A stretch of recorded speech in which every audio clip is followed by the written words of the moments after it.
Hello Church! Ako po si Princess MJ Orolpo, 15 years old, kabataang dating puno ng securities.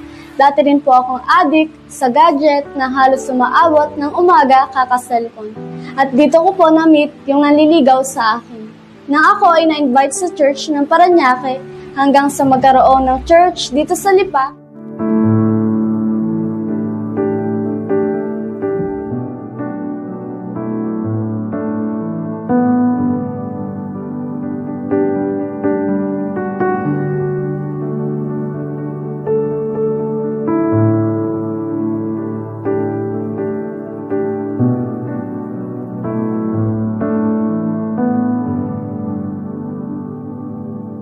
Dito ko po tinanggap ang Panginoon bilang tagapagligtas at Panginoon ko.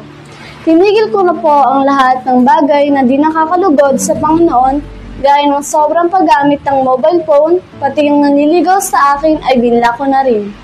Dahil naunawaan ko na may season sa lahat ng bagay. At ang season ko muna ay mag-aral at matutong maglingkod sa Panginoon.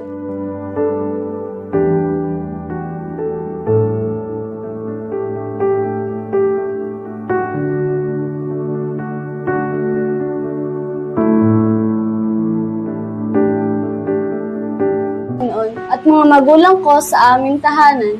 At ako po ay nakasamang magpa-water baptize sa first batch ng water baptism sa THC Lipa noong March 10, 2024. Sa aking simulang paglingkod, naakay rin po ang aking nanay at mga kapatid.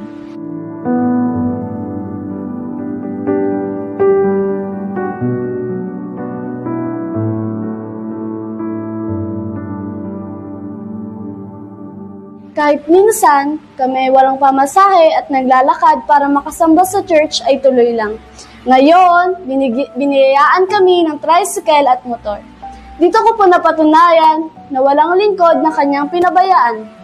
Sabi po sa Deuteronomy 31 verse 8, "The Lord is the one who goes ahead of you. He will be with you. He will not fail you or forsake you. Do not fear or be dismayed."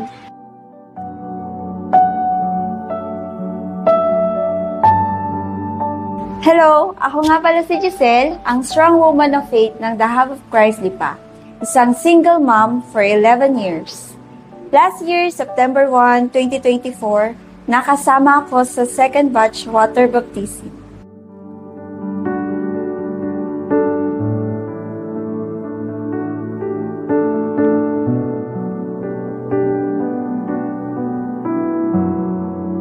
Ako ay dating rebelding anak, mabisyo, umiinom, naninigarilyo at di naniniwala sa kasal. Dahil walang takot sa Diyos, ako ay nakapag-live-in na akala ko ay tama, na nagbunga sa 3 anak.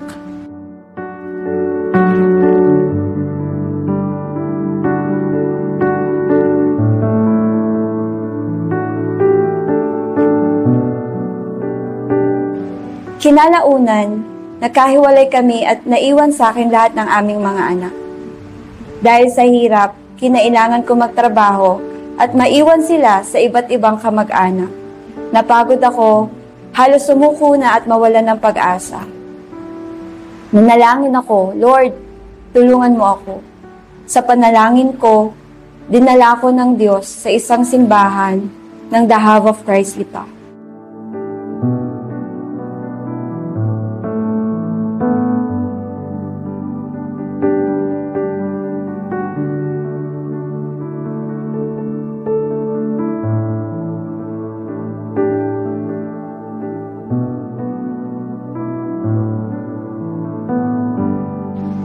Sa pamamagitan ng simbahan, nakilala ko ang Diyos, nakita ko ang aking purpose, at nagkaroon muli ng pag-asa. Natutunan ko ang kanyang mga salita, at nabuksan ang aking pangunawa sa lahat ng kanyang pinapagawa. Isa po dito ang mapagsama-sama ko ang aking mga anak sa paglilingkod. Ngayon, nakakasama ko na ang aking mga anak at masayang naglilingkod sa Panginoon. Naabot ko rin ang aking tatay na hindi naniniwala sa Panginoon at mayroong sakit na stage 4 rare cancer. At ngayon, ay pinagaling na ng Panginoon. Ginagamit na rin ako ng Panginoon sa aking kapitbahay upang makapaghayag ng kanyang salita. Salamat sa Panginoon. Sabi niya nga sa kanyang salita, Lucas 18:27, subalit sinabi niya, ang mga bagay na hindi magagawa ng mga tao ay magagawa ng Diyos.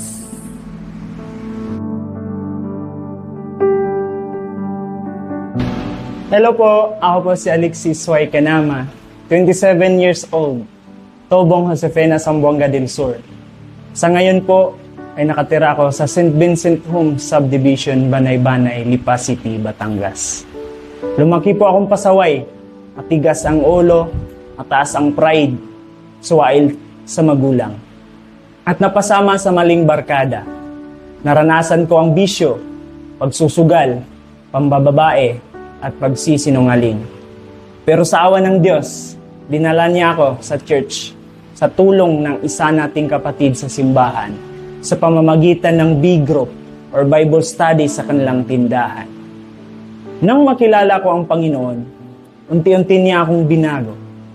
Iniwan ko ang bisyo, natutong mapagpatawad at magmahal, at nagkaroon ng kapayapaan.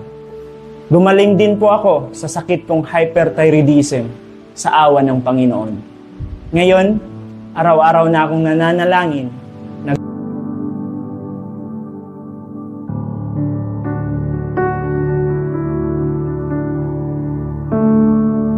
Nagbabasa ng salita ng Diyos at aktibong nakikilahok sa mga gawain sa simbahan.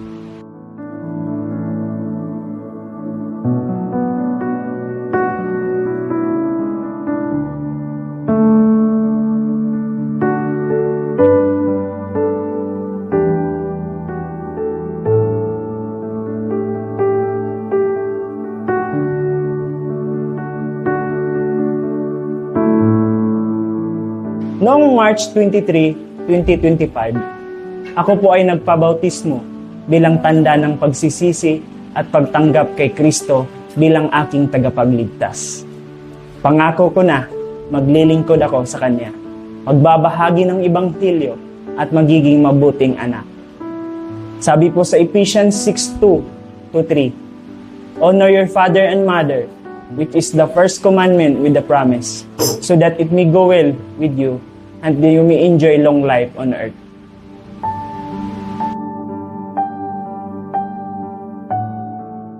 Jesus for everyone, Jesus for everyone, Jesus for everyone, Jesus for everyone.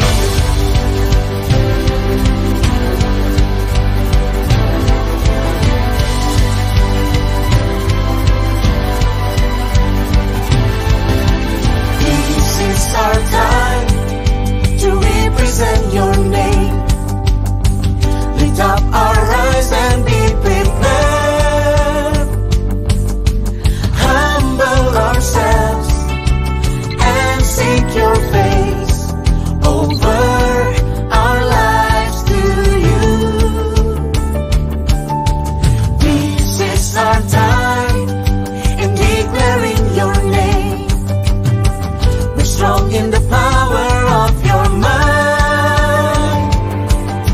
Together we stand, joining our hands till every knee